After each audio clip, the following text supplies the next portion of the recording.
RMJ Movie Reviews back again with another happy Halloween horror movie review for the month of October, coming up to Halloween. Now, I was kind of on the fence. There's like so many kind of scary themed movies that I'd like to do for this month, but I realized once I took a look at my collection and thought about everything that I want to review, I'm not going to be able to cram in as much as I want. You know, nor do I know if my actual brain can take so much all at once. So, I just grabbed one right off the top of my hat. So, I decided to review Alexandra Aja, I think is how you say his name, High Tension, also known as Switchblade Romance overseas. I think in France was what the film was called. This here is an imported DVD that I bought offline around 2005, I think, when the film was released theatrically here in the United States. And this was actually before it had even come out of the theaters, but I found this online. This is the French version, but it's English dubbed. But it says haute tension, I think it's high, but in other words, high tension. Okay, high tension. All right. How I came to know of this film was way back when the first Saw movie came out in theaters before there was part 2, and they actually showed a trailer for High Tension. And I was pretty intrigued when I saw the trailer because it was released by Lionsgate. When it came to the States, Lionsgate picked it up and released it in the United States, which the Saw movies are were under Lionsgate. And this trailer, I was really fascinated by the trailer. It looked really creepy. It looked really unsettling. It looked like there was some mad slasher on the loose, unfamiliar actors who I didn't even realize this was a French film, but it just, you know, films that are shot overseas and other places just have a different look to them. So, you know, I was kind of intrigued by this really creepy looking villain who kind of looked like a combination of Leatherface and Michael Myers, because they showed they had the little song, "Don't you know you tell me you love me, baby." That's what they had over the trailer. And they showed this dude with this buzzsaw, and it looked really creepy and unsettling. And I was like, okay, creepy, unsettling, sign me up. Either way, I ended up getting my hands on this DVD that I bought offline way back in 2005. Of course, it took now I could just stream the damn movie, but back then it took a little while, so it finally came and I watched it. High Tension. First of all, let me tell you what I think of Alexander Aja. He has a love of the genre. I think he said his favorite horror picture was the original, because he did the remake. But his favorite horror film is The Hills Have Eyes, Wes Craven's original film. And him and his writing partner, who's I guess his best buddy that he grew up with, they used to watch all these 80s horror films. And they really love the genre, which is quite evident if you watch Hills Have Eyes remake and you watch this film. Especially in this film, there's tons of stuff to 80s horror movies. Carpenter, Texas Chainsaw Massacre, Wes Craven. All the references are kind of sprinkled throughout this movie. And in Hills Have Eyes remake. This is a case of... This is what happens when you try to be too clever for your own good. Because I'd say about the first half of this movie is pretty good in terms of the genre. In terms of, now this does not qualify for kind of the Friday the 13th, Nightmare on Elm Street part of the horror genre. This qualifies more for the Last House on the Left, Henry Portrait of a Serial Killer type of horror film. Texas Chainsaw Massacre 70s version. In other words, video nasties is what they were called in the 80s. You know, horror films that are unrelenting, brutal, a lot of sadism, and it's not meant to be a pleasant ride. And High Tension qualifies for all of that, because it tells the story of two college friends who are coming to stay with this girl's parents, Alex's parents. Or, wait, I got it wrong. I think Alex is the girl and Maria is the friend. And Maria is like a little bit butch there. She's got a short haircut, and there's kind of maybe lesbian undertones to their friendship, really more coming from Maria's side versus Alex's side, who they're going to stay at Alex's family's house. Anyway, in the middle of the night, while Maria is having a party that nobody else was invited to, if you guys know what I mean, party with herself, some depraved maniac who was actually getting fellatio earlier in the movie from, as we come to find out, a decapitated head, decides he wants to roll on up to the house early in the middle of the night and pretty much butcher mom and dad, the little brother, and the family dog in very graphically unpleasant and unsettling, nasty fashion. And before he leaves, his handiwork behind, I guess he just decides that he wants to chain up Alex Gagger and take him with her to wherever he's going, which we could assume are not the best of intentions. and basically, Maria has to jump into Christopher Reeve mode and rescue her best friend from this depraved psychopath. That's the story of High Tension, pretty much, in a nutshell. Not in a nutshell, that's the story. So, here we go. The movie's working, it's effective, it's creepy.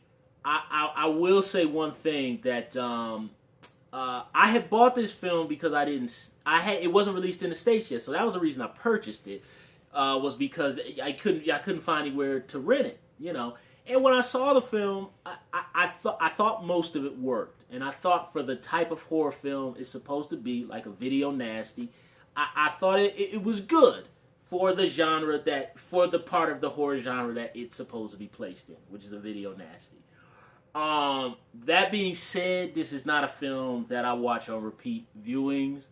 I really honestly, like I said, guys, I'm a filmmaker, I'm a movie watcher, I'm a viewer, so I clearly know the difference between fantasy, special effects, reality. I'm sane enough, and I'm a normal human being to realize this is a film. That's all it is.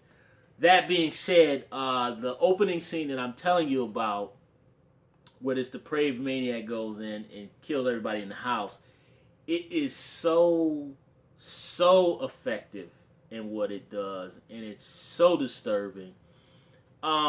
This is a movie I've only actually come back to. I think maybe this might ever be maybe the fourth time I've ever seen the film since it's been out in a couple years.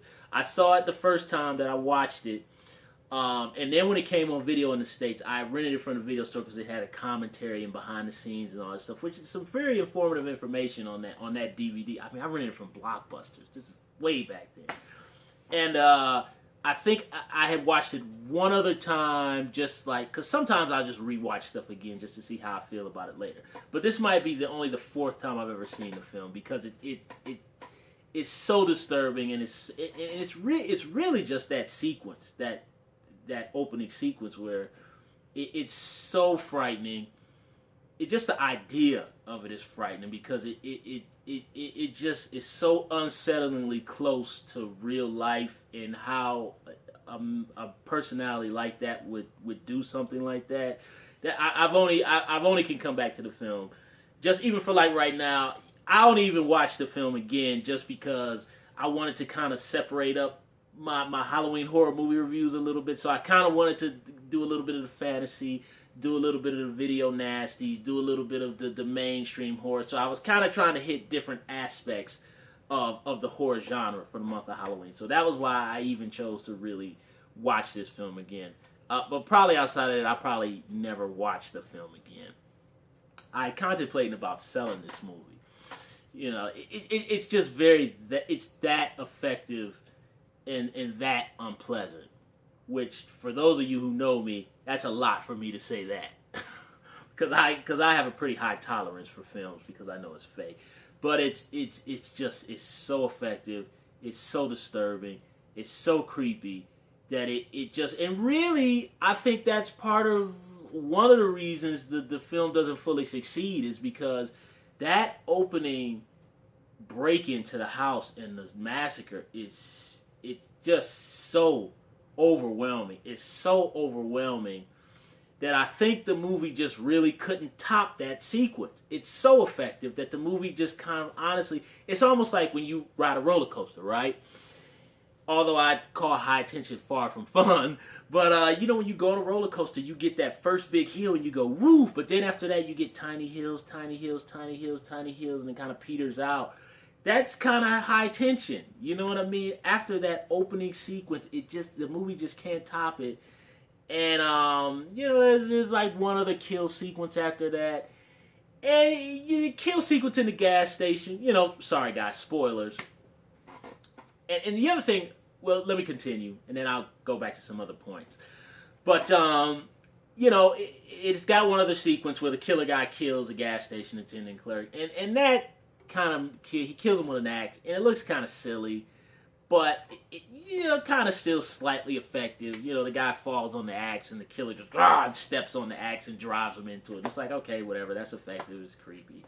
You know, and anyway, it ends up to the point where kind of the Butch Maria is in a really effective sequences. And I notice a lot of really horror films really do this, where they'll use kind of like mainstream music in certain scenes. And I really like the way, I don't know what song this is. I'm assuming this must be some French band or something from overseas.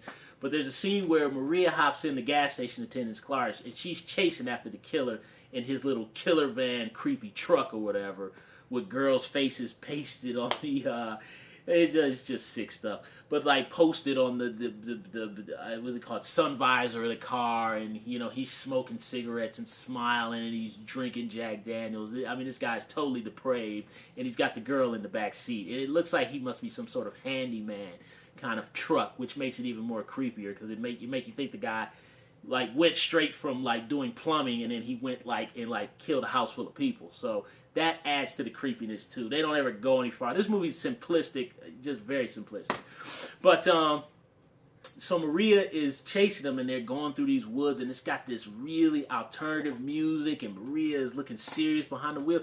Very effective sequence, and I really, I don't know how it adds this very creepy, unsettling, sad kind of feeling to the sequence. They're just driving. I don't know what it is. I don't know. Anybody else who's seen High Tension, leave comments down below about that sequence with the kind of the alternative music and her following him. I don't know why it left me with that feeling, but it just did. This movie left me with a lot of weird emotions. Like I said, that sequence really disturbed me. Just really was unsettling and shook me up. But the thing is, after that, there's really no place else for the movie to go. And now I'm going to end it with this is going to be a spoiler, but this movie's been out for like 11 years. So if you guys ain't seen it yet, okay, I'm going to count to 5. 5, 4, 3, 2, 1. Okay, you end up finding out that Maria is not actually chasing some depraved serial killer. She's actually chasing herself, because Maria is actually the killer, and who's effectively played by this actor who, and one thing I will say was the biggest disappointment about this film is the twist is so absurd. It's so ridiculous. The killer has this creepy truck. He's introduced earlier in the movie getting fellatio from a decapitated head, right? So it's trying to lead you to believe that this guy has done this before, and this is like his line of work outside of his handyman job, right? And he's got like this creepy truck. So, and Roger Ebert even said it in his review of the movie. So what the hell is with the look of the killer? Because just visually, the way this guy looks, he's very, very unsettling. And basically what we're talking about is an old guy in a gas station workout outfit, or a gas station overalls like Michael Myers, and a baseball cap. But he's got these thick red sideburns. He's very sweaty. He's just, and there's really shots where his face is kind of obscured, but you can kind of see shots with his face. But he looks like just an old guy who works at a gas station. But he's got a switchblade, and he's got like blood on his hands, and his outfit is like dirty, and he's just disgusting. He's just nasty, and it just feels real. He feels like a real villain, like something you would see like on one of them HBO prison specials or something. It's very, very, very unsettling. And then to find out that this guy doesn't exist is like a slap in the face. And it's like, why does he look the way he looks? What was with the decapitated head? What's with the girl's pictures inside the truck? Where the truck? Is there a truck? What is this? It's such a stupid twist, and the twist is so dumb. And also too, there's also a part in the movie where Maria, she's been running from this guy and trying to rescue her friend, and then she and I found out Alexander Aja got the inspiration for this twist from True Romance. Digressing, he got the inspiration for Maria finally turning with the barbed wire baseball bat. He got that from True Romance, where Patricia Arquette beats James Gandolfini with the shotgun after the hotel beating in the room. That was his inspiration, which I thought was very interesting on the commentary. I said, okay, I can see that now. So he drew from Tony Scott's movie for this movie too. And also Carpenter's Halloween with the breathing. And they create such a vicious, disgusting, scary villain. He's so scary. And he doesn't really... because he just looks like a regular person, but he looks like, although a very disgusting, gross person. And to find out he doesn't exist is just like, what are you doing? And I listened to the commentary track way back. I haven't listened to it in years, but I still remember from what they said, and I'm just like, they're talking like it's clever, and it's not clever. It's dumb. It's just dumb. And Roger Ebert said it was dumb too. And apparently, I guess that's where the whole subtext comes from, with kind of Maria being butch, and I guess the whole thing is that she's really lesbian and she really liked Alex, so I don't know, I guess she felt the family was coming in between them, because there's little sprinkles early in the movie where she's talking about Alex going out on dates with other guys and stuff, and she's like, oh, did you really like him, and all this stupid stuff.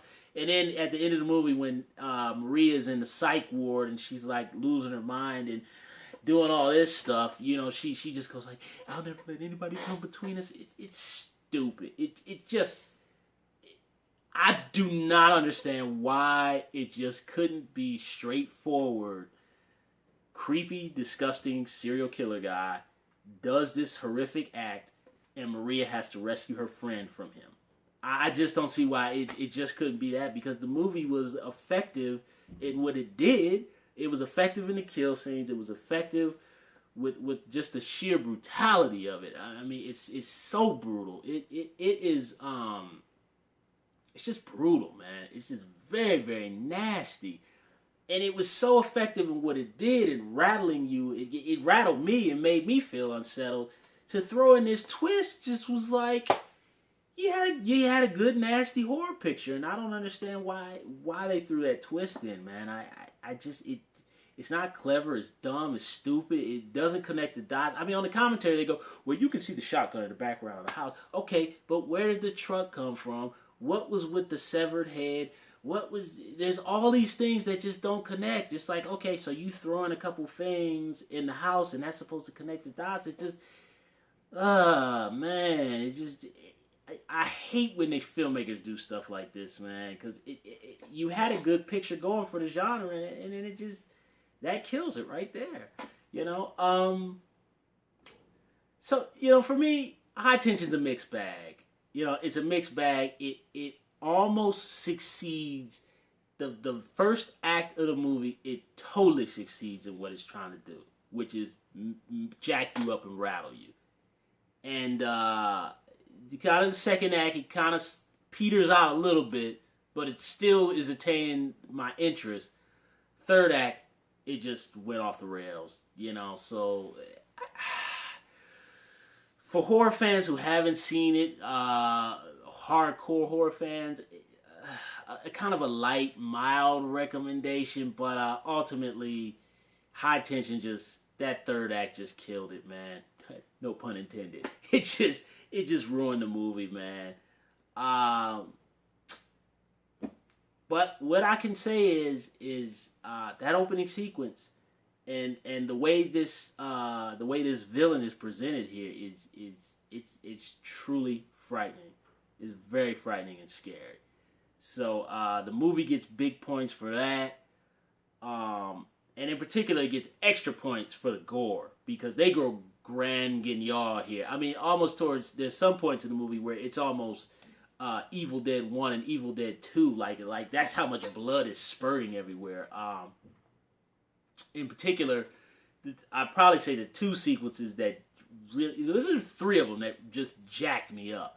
And that was when the guy goes after the mom, you know, whoosh, on the mom, and that is, it was, in the way it's done, I mean, it messed me up. And then when he gets the dad, and then he gets the family dog. Now, they don't even show when he gets the family dog, but like, there's like this big Beethoven-looking dog, and he kind of, you can see his feet walking through the door after he attacks the dad, and it was kind of like very effective and creepy. And the dog goes, argh, and he goes after him. And then next thing you know, you can just see Maria petering around the corner like, what's happening? What's happening? And then next thing you know, they just show the dog go, argh, and the dog falls down, and you can see the dog was like, there's blood coming out the dog. And it was just, man, it just messes you up. Like, that sequence just jacked me up. And I hadn't seen this film in so long that, so I kind of, for you guys' viewing pleasure, I jacked myself up by watching that sequence again. And I'm not going to give away too much because some of you might choose to watch it, even after my description. But kind of I'd probably say the mother character has the worst fate out of all the victims in the movie. And I'm not even going to give it away. But I was actually quite startled by her demise. And how her demise was prolonged. The makeup, the look in her eyes, and to cap off the scene when Maria is talking to her. I'm not gonna give it away, but it just gives me the willies. It was pretty tough, and good villain, good opening sequence, and that third act just kills what really could have been. I really think this could have been a horror movie up there with original Hills Have Eyes and up there with Texas Chainsaw Massacre original. You know, that you talk about for years and years, but I think that third act just totally destroys the entire picture. So, but I will say Alexander Aja, I think that he is very good at intensity in his film. He's very good at he really creates a dreadful, intense tone. Just the tone of High Tension is almost so intense for me personally watching it that it's just unsettling, man. It's very intense, and I think the Hills Have Eyes remake, although highly flawed, and I think a very good remake, I think it's also a very intense film. You know, very, very intense. He doesn't pull any punches. So I will give him that this is played as straightforward terror. No winks, no jokes. And even in Henry Portrait of a Serial Killer, there's kind of a little bit of goofball black comedy in it. There's none of that here. This is totally straightforward. When you lose someone, it's real, and it's sad, and it's depressing. So I will give him points for that. I think the guy's a fantastic director. I think he's a fantastic director. They just did this third act twist just sank this movie. So thumbs up the video, subscribe to the channel, and share the video, and leave comments down below about High Tension.